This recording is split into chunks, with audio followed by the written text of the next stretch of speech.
গান শোনাও এরকম ফরজ। এই যে এখন জোরে নাউজুবিল্লাহ বলছেন, কেন বলছেন?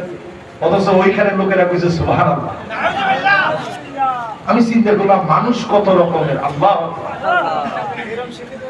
ওখানে সুবহানাল্লাহ বলতেছে, আমি অবাক হইলাম। সুবহানাল্লাহ কয় কেমনে?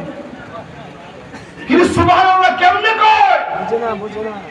এবার পরে চিন্তা করে দেখলাম সুবহানাল্লাহ বলবে না কেন? বক্তা বলতেছে নামাজ রোজা ফরজ, এটা হচ্ছে গোলামের জন্য, আর গান গাওয়া ফরজ এটা আশিকের জন্য।